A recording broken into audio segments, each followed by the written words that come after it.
Paper was like gold in medieval times.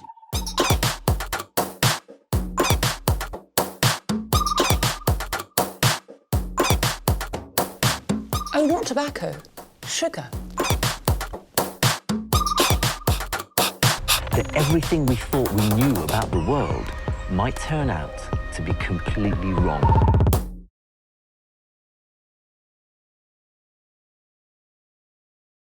Distracted by the finer things in life. You look shattered and he's broke. And all you have to do is find that guy who's perfect for you. And the fine line between wrong and right. Growing old can mean a new chapter in life, and elderly locals are an important part of every community. So in 2003, a small town on the south coast of England was rocked by a violent crime on one of their own.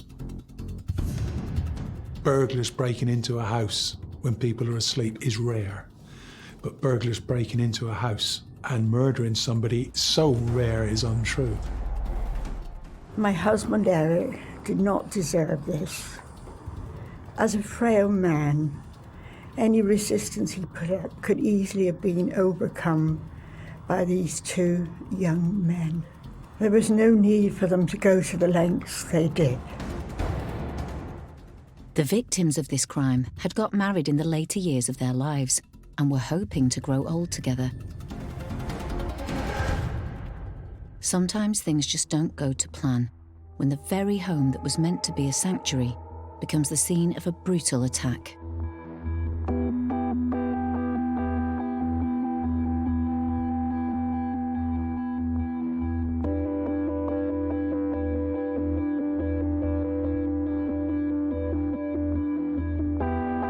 Plymouth is a large city in the southwest of England, the largest city in Devon, a major naval port. From a policing point of view, it's got many different neighbourhoods. Plymouth as a whole is an interesting city because it is a city, but it's a city that's made up of little villages. One of those villages is Plympton, St Maurice. It's a little pocket community, had its own butcher's shop, a little pub, a couple of little shops. Lots of families had been in the area for a really long time.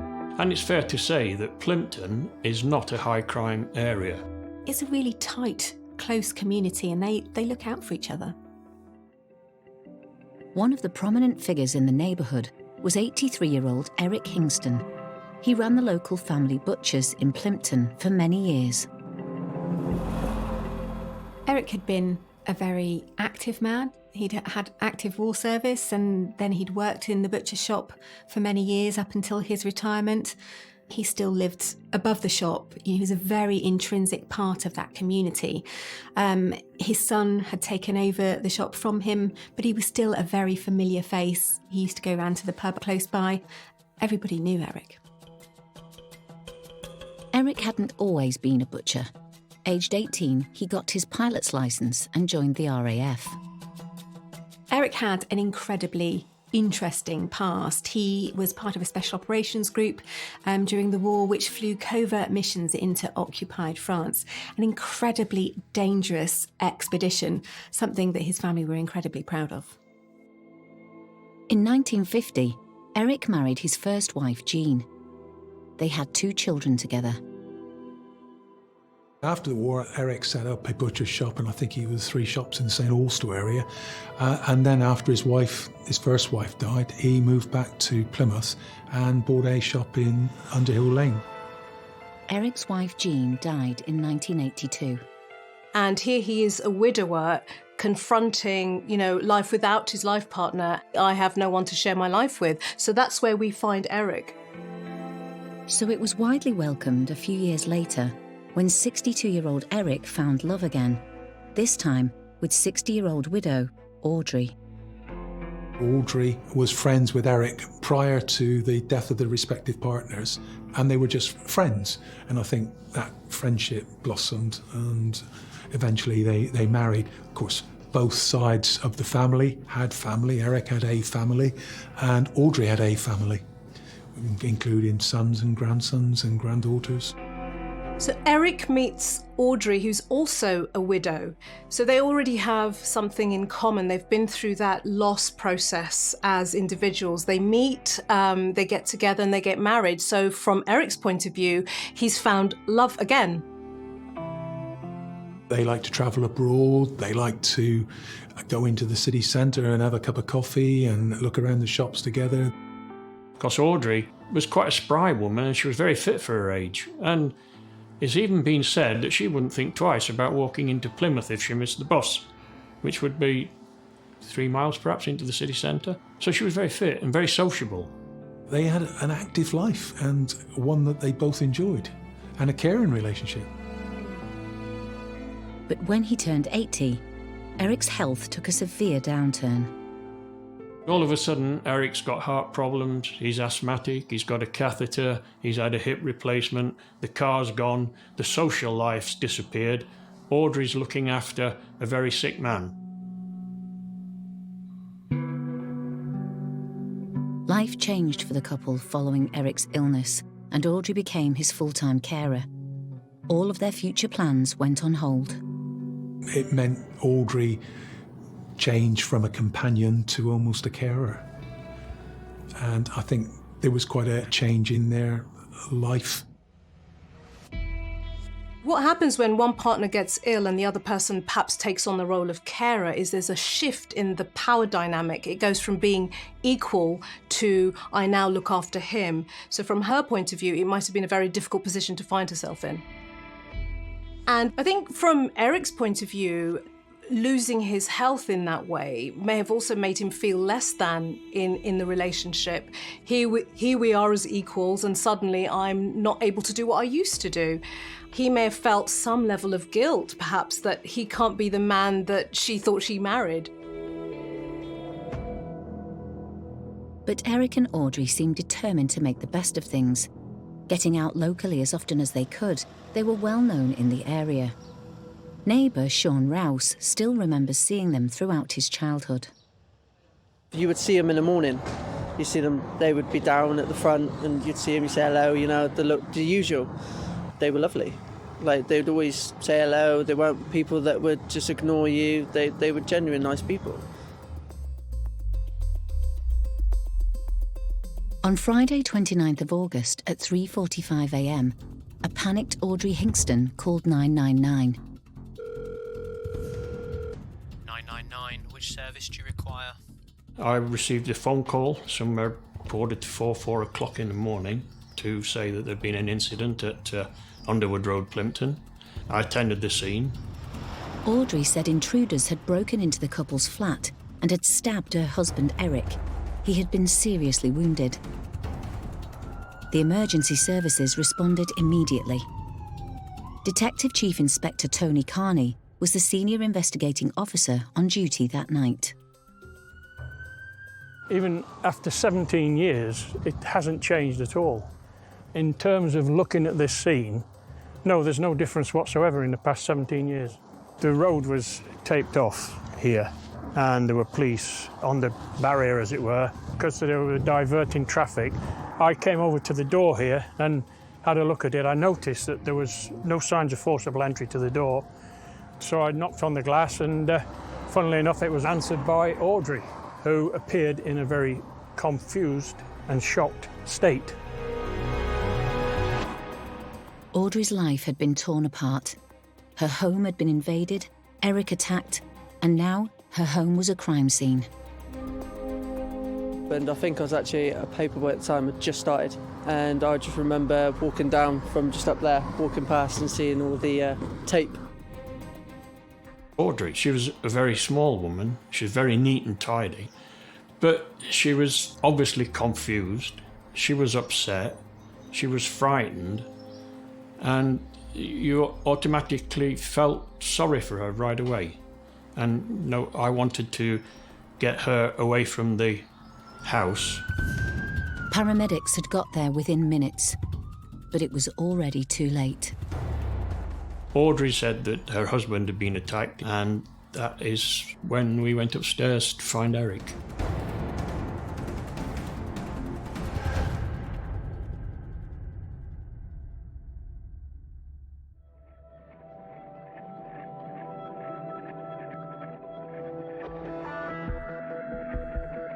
Eric Hingston had been found dead on the floor of the flat above the butcher's in the quiet Plymouth suburb of Plympton. His fragile 81-year-old wife, Audrey, had made the desperate call to police. Eric had been killed by a downward thrust from a long, sharp-bladed instrument. There wasn't a lot of blood at all. Eric was lying on the floor. His head was on a cushion, which I thought was strange at first. But then I saw patches on the floor and realised that he'd been defibrillated. What they hadn't realised, of course, was that Eric had a pacemaker. When the heart stops beating, the pacemaker kicks in to try and start it again, and it gives a sort of a false pulse, if you like. And this is what the paramedics had picked up, and they therefore thought that there was still life in Eric and tried to resuscitate him. Senior Investigating Officer Tony tried to find out as much as he could from Audrey about what had happened. She was sort of leaning forward, if you like, cringing, confused, frightened, and not absolutely coherent. She was sleeping in a different room to her husband, and she'd heard a disturbance. She went into the room where he was sleeping. She was confronted by two men, two burglars, who, on seeing her, escaped through the open bedroom window, leaving behind a black bin liner by the window with the sort of items that they were intending to steal. What looked like a robbery was now a murder inquiry, and a large police team was assembled, including Detective Inspector Neil Treby. The body was taken to Derriford Hospital, and Audrey was taken by the family liaison officer to her son's address. Now, her son was a retired detective sergeant, and he lived in the city with his family. She needed support. One of the other reasons we wanted to get her out of the house was that unintentionally she could well have contaminated the scene, if disturbed any evidence that there might be. So it was important for us to get her away. Obviously, we'd got work to do. Police arrived at the house to search for any evidence left by the burglars that Audrey had seen.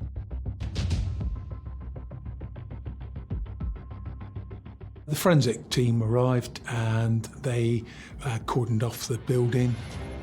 It looked like a typical burglary scene. The wardrobe doors were open, the drawers had been drawn open, the contents had been disturbed, thrown out onto the floor. There was a black bin liner by the window which had got items in it, including jewellery and other items, attractive items that they might want to steal. When people enter premises, they will leave traces. They will leave articles of clothing. There could be skin, there could be a number of things. Bearing in mind we had, in this particular case, a stabbing.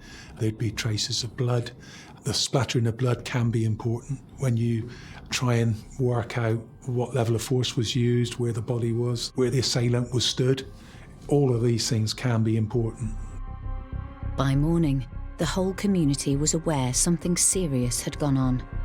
There was reports of a lot of police activity. We'd sent reporters and a cameraman down there to go and see what they could find out. We'd had whispers that there had been a murder, so it was obvious that something big had happened. It was just, you could tell around the place, it was just shock. It was dead quiet. Everybody was stood on the other side of the road trying to figure out what was going on. And literally along here was literally just people just standing there and watching. You had police up and around everywhere. There were killers in the community, and the clock was ticking. Forensic teams searched for clues as to who these deadly intruders might be. The door that you can see there opens onto a flat-roofed extension, which has got a felt roof cover. And the window, as on the night in question, 29th of August, would have been open. That's the very window. Open now as it was then. Eric had a medical condition which caused him breathing difficulties. He would often sleep upright in bed with the window open. The burglars would have placed a ladder on top of a wheelie bin and climbed onto that flat roof and then gained access to the bedroom where Eric was sleeping in bed with the light on, window open, something that normally you would think would deter burglars from entering. Burglars breaking into a house when people are asleep is rare, but burglars breaking into a house and murdering somebody in the house is even rarer. And on this occasion, the victim was an elderly man who was bedridden, and there would really be no requirement to murder somebody who was sat up in a bed because he wasn't a threat, physical threat, he couldn't be. The only possibility is that he would have seen the burglars. And then we got called along to a press conference later on that morning. We were told that there had been a murder, that the victim was an elderly man. At that stage, we didn't know his identity from the police, but of course, from the information that we'd garnered from being on the ground, we realised that it was Eric Hingston. We were told that he'd been killed by intruders who'd come into the house. Being the victim of a burglary is something everyone dreads. But Eric and Audrey's home had been invaded by people who were willing to kill, and it terrified the whole community. Murders in Plymouth are rare enough, but stranger murders are incredibly rare. And for something like this to happen, particularly to an older gentleman, it caused shockwaves. You know, we were shocked in the newsroom. The whole of the city of Plymouth was shocked. It was all over the news, and that was the first time that I think it really hit me, in the sense that it was so close. Even at that age, you could feel the shock and everything going around. Everybody was talking about it, what was going on. And one thing we wanted to do was A, to obtain information, and B, to provide some sort of community reassurance. And for that purpose, we parked a mobile mini incident room just here where these cars are now, outside the building. It gave people the opportunity to come to talk to the police, to give them information, to receive reassurance from them about the safety of the neighbourhood. When something like this happens, in a community as quiet and peaceful as this, people see burglars and murderers on every corner for several days. Saturday, 30th of August, the day after the attack, Audrey, who was now staying at her son's house, said she was able to give a detailed description of the two intruders. She said that she had a good sight of them before disturbing them and then making off. One of the offenders had a very distinctive appearance, 6 feet 1 inches tall, wearing a deerstalker hat and white trousers, and that she'd seen him around the village on a number of occasions. His partner was a shorter guy, a bit stocky, 5 feet 8 inches tall. One of the first lines of inquiry that the police gave us as the media was that they had these really clear descriptions of two young men that Audrey had seen come into the house and who were responsible for the attack on Eric. With the whole community concerned that there were unknown killers at large, the story became nationwide news and the search for suspects intensified. We had asked whether Audrey would be willing to give a press conference, and we didn't think to start with that she would. But all of a sudden the police came to us and said, actually, Audrey is going to give a press conference. Something that doesn't happen very often, and of course we all went along to it. There were an awful lot of us. The national media had become involved, as well as all of us local reporters, and we were all crammed into a little room. And then Audrey walked in with her son, and then she gave her statement. During the early hours of Friday morning, 2 men came into my home and ruined my life. My husband Eric did not deserve this. As a frail man, any resistance he put up could easily have been overcome by these 2 young men. There was no need for them to go to the lengths they did. I remember the room being incredibly quiet. You could hear a pin drop. This doesn't happen very often. Speaking to somebody who'd been there when such a terrible event had happened. And she was just a little old lady, grey hair and glasses. She looked, like your grandma. Somebody somewhere knows who did this. I ask them, and my family asks them, to please contact the police. If you have any information at all, please pass it to the police. On a personal note, may I thank you for all the love and kindness you've shown us. But please, please do anything you can to help us. Thank you.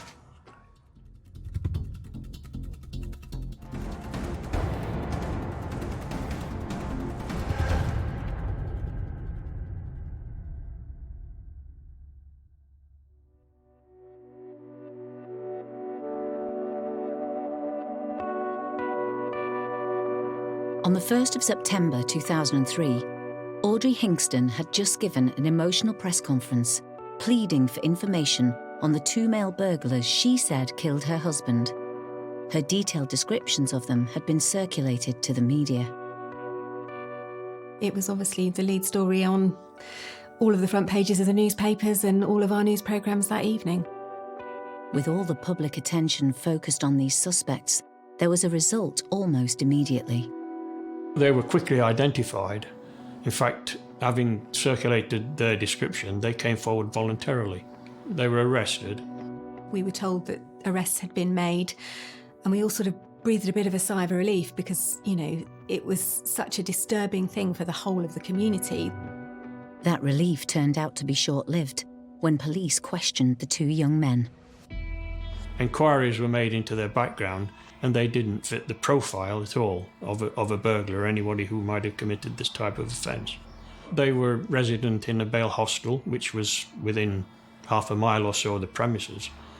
We looked closely at the opportunity that the 2 guys might have had, but the bail hostel assured us that in accordance with their terms and their procedures, there was no way that these 2 people would have been out at that time of night. And the records showed that.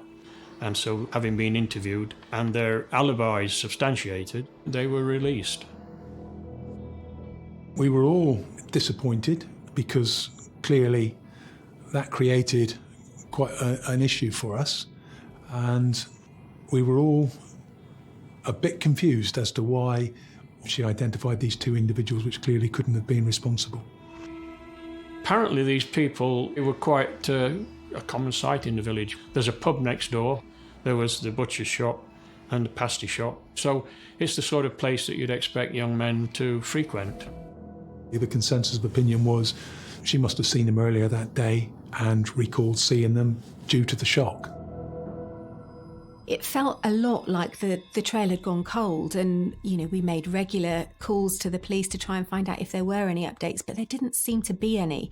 And we were all wondering, are these people ever going to get caught? Everybody was talking about it. I went to school and you could hear the teachers talking about it when they were having their breaks and that, and everybody was on edge. The police were working around the clock, and despite the media appeals, there was still no leads. Something wasn't right. We were looking at a burglary that had gone wrong. We thought it was strange that we didn't find any signs of fingerprints or even glove marks on any of the furniture or drawers that had been ransacked. Forensics found nothing of alien fingerprints or scenes of crime marks at all, which we thought was strange. As there had been a struggle, police hoped that Eric's killers may have left their DNA on or around his body. Clearly, this is one of the problems that was created by the paramedics. Quite rightly, of course. They would have been breathing over him, talking over him, touching him. Fibres from their clothes might have fallen onto him. That would have contaminated any type of DNA or fibre evidence that the offenders might have left on him. It took us some time, obviously, to obtain the uniforms and DNA samples from the paramedics. But once the police lab had managed to identify and separate the traces left by the medical team, there was still no forensic evidence of the offenders inside the flat or out. And that's one of the things that struck us as strange, because there was no disturbance under the window as you climbed through. No signs of entry, no dirt, no gravel, and it just didn't look right. Whether somebody was wearing gloves or not, they will leave marks, i.e. you will see where they've pulled themselves into a room, if they pulled themselves through a window, you'll see something. Also, if somebody pulls themselves through a window, like in this particular instance, and they're wearing clothing, you would expect them to leave traces or fibres from the clothing on that scene of entry. We didn't get any. By the 11th of September, Audrey's family were saying that they felt something wasn't right. A tragic death like Eric's can have far-reaching consequences, and there were real concerns in the family that Audrey was holding something back. The police began to change the focus of their investigation. Really and truly, at that time, none of us had considered Audrey as a suspect. It was unbelievable at that time. Everything that you'd expect to find from a burglary dwelling, we weren't finding. And then you think back to Audrey's account in the flat about seeing two men, and then you start to think, well, this isn't making sense. And it's at that stage that we decided that we would have to look very closely at Audrey, because there was no forensics. But before the police could pay Audrey a visit to find out more, she shocked everybody by attempting suicide. She took an overdose and left a note. Please catch these terrible people who ruined my life. I cannot live without Eric. She was detained in Derriford Hospital. Whether this was a real attempt at suicide, or whether it was a ploy to put forward a picture of the aggrieved widow who couldn't live without her husband, I'm not sure. But we were also still aware of the family's feelings that Audrey wasn't being truthful, that Audrey was holding something back. And she had been treated for depression by her GP in Plympton since June of that year, 2 or 3 months earlier, obviously. Depression can affect someone profoundly. It affects you psychologically, physically. People might have difficulty getting up in the morning. They might struggle with insomnia. They might feel irritable, angry at other times. Hopelessness is something that people often feel. Loss of interest in life in general. They might even engage in reckless behaviour. With Audrey in a fragile state recovering in hospital, detectives were unable to interview her. But they discreetly continued to investigate whether she was connected to Eric's death and not the burglars she'd claimed. Bearing in mind, Audrey's son was an ex-police officer, we had to make sure that the information didn't leak out of the police station. Police were doing a lot of forensic searching in the property. We saw them going in and out all the time. We had to turn the negative aspects of the lack of forensic evidence into a positive, which is why we decided that we'd reconstruct the alleged entrance to the premises. We specifically targeted some very, very fit individuals, police officers, to break in to the flat. And we were not surprised to find that they couldn't do it without leaving any trace. Bearing in mind, they tried to break in without leaving any trace of forensic evidence. They couldn't. That reinforced our beliefs that a burglary was pretty much impossible. Although we'd searched the flat extensively during the early stages, we carried out another search and we found a long 7-inch butcher's knife down the side of the drawers, which is why it had been missed. Eric's post-mortem examination revealed that the cause of death was a single stab wound by a long, sharp-bladed instrument which had been forced down past his collarbone, puncturing his lung, which had collapsed, and, considering his state of health at the time, had led to his death. They found traces of blood on the blade, which were later forensically examined. DNA came back as Eric's, and there were fingerprints on the knife of Audrey's.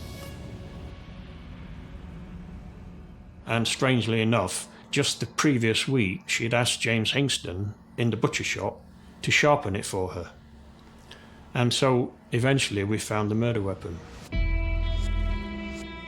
On the night of Eric's death, Audrey had called 999 at 3:45 a.m. to report the attack. We located a delivery driver who delivered some goods to the shop at around 2 a.m. the morning Eric was found dead. And he remembered hearing some groaning noises, like somebody was in pain, coming from one of the upstairs windows. Now we know Eric slept in a bedroom with the window open. So he'd probably been stabbed at or just about that time. After the post-mortem, we got some more information around the likely time of death, and that was a lot earlier than the telephone call put in by Audrey to the control room. During this time, Audrey had been opening drawers, scattering their contents around the bedroom, filling a bin liner, possibly even while Eric was lying on the floor, still alive and in great pain. The evidence was now only pointing in one direction, but it was hard to believe that Audrey could have killed Eric. There were still a lot of officers who couldn't accept the fact that Audrey was a suspect. There were still people who just couldn't accept that she could have done it. We had some social workers visit her in hospital, talk to her, and they came back and said something's not right. She wasn't exhibiting any signs of loss or grief. And the social workers picked up on this, as had the family. And so, again, that more or less confirmed our suspicion. On the 7th of October 2003, Audrey was released from hospital and arrested on suspicion of Eric's murder. You did feel that there was a lot of people watching. The other thing to remember is Audrey would have been the eldest female suspect arrested for murder. So it was quite a challenge, and we couldn't afford to get it wrong.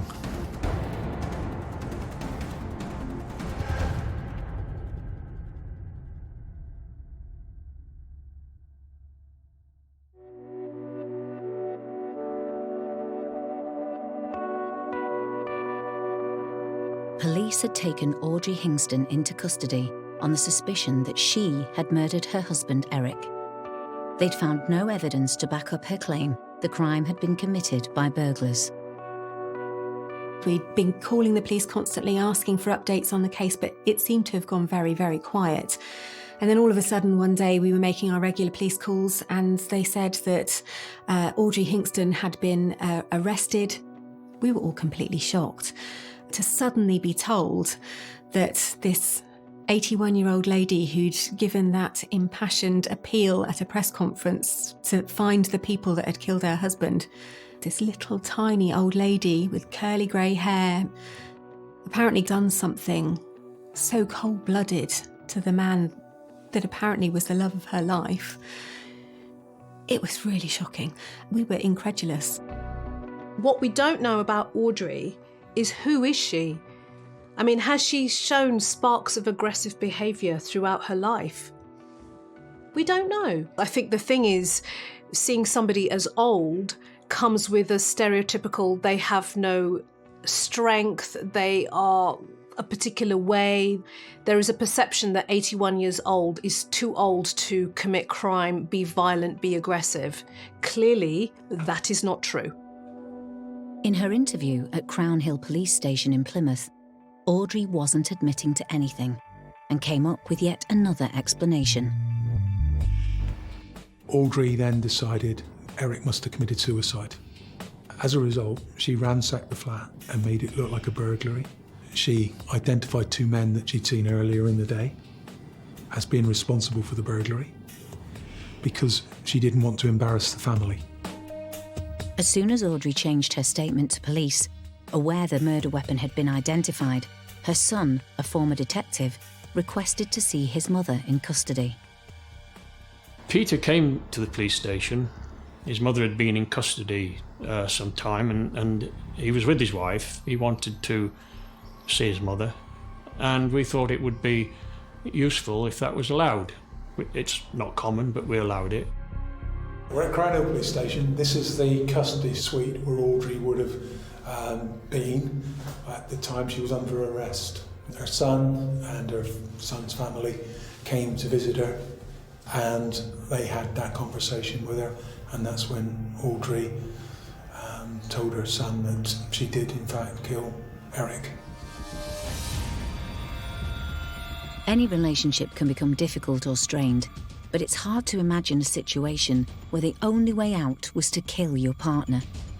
She apparently fed up of caring for him. See, previously, Eric had been in good health. They had a car, they had a good social life, they travelled out a lot, they visited, local beauty spots, pubs, sandwich, and this had all disappeared. And this is this had caused a depression, and this is what culminated in the murder of Eric.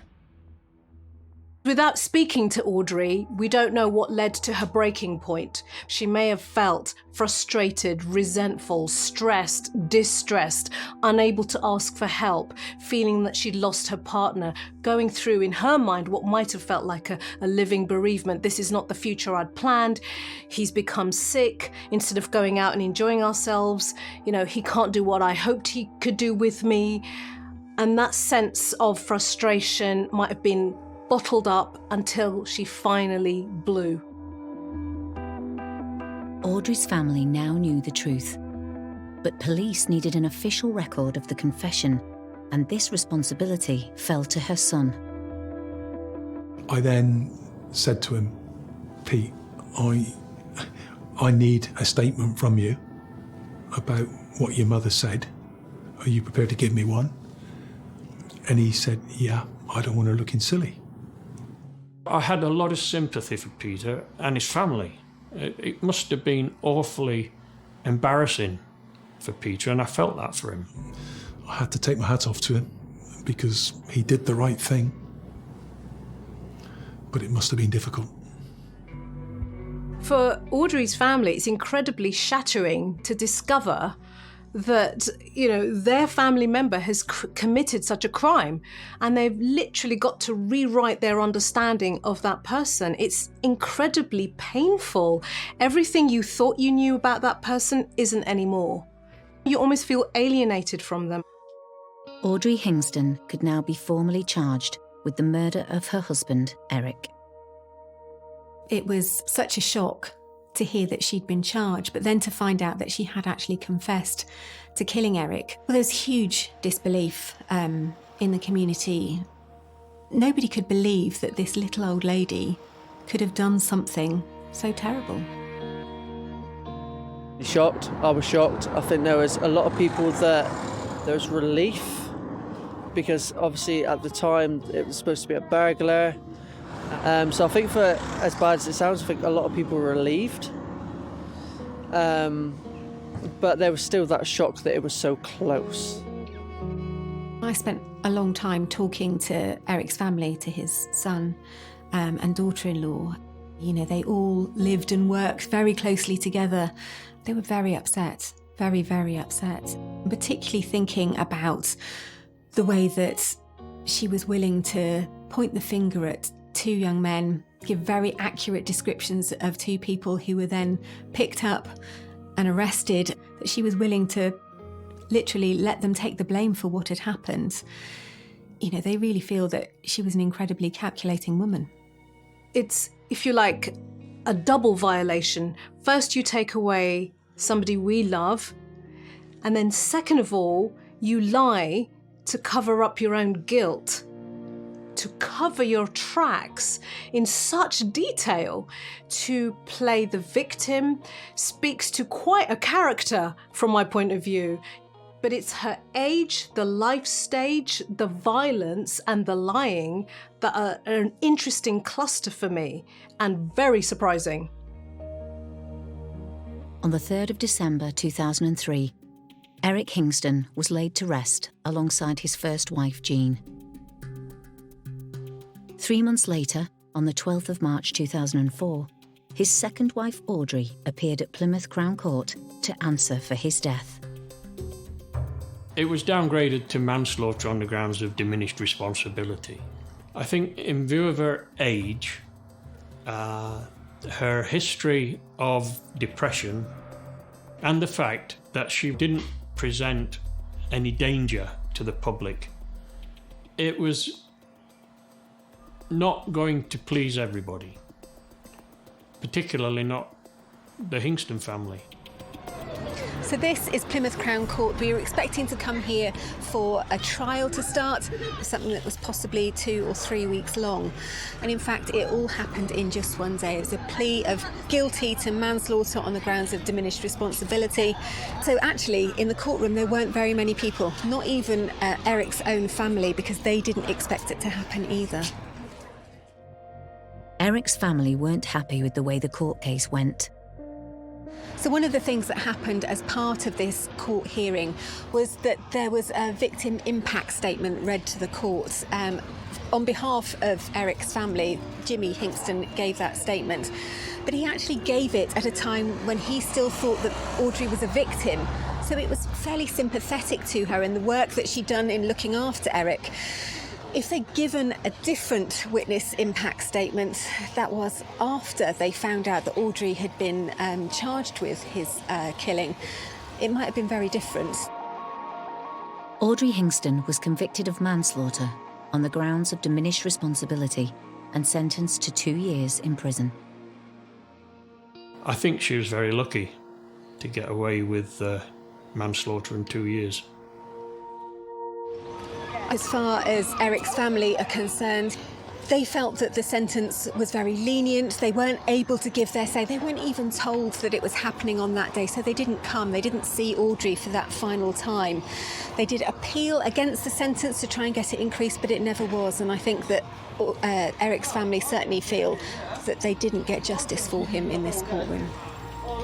In 2004, aged 81, Audrey Hingston became the oldest woman to be jailed in Britain. She served 1 year of her sentence before she was released. She died 12 years later in 2016. I've covered an awful lot of murder trials in my time and horrendous cases, but this one has always lived with me.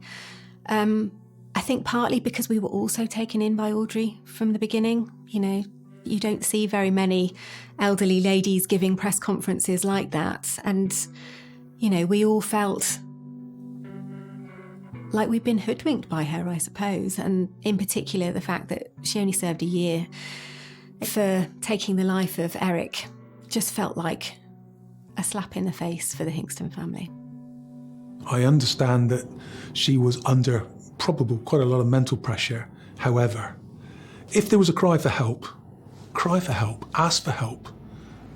It's rather extreme to stab your husband when he's asleep in bed. You've got here a man who'd flown missions into Europe during the war. He'd been a businessman, a licensee, a butcher, worked hard all his life. To end it like this was not, I'm sure, not the way that he would have expected to die, and wasn't right. And I don't think he did get justice. No. For Eric and Audrey Hingston, his illness changed everything. And incredibly, the only way out for Audrey was to commit the unthinkable.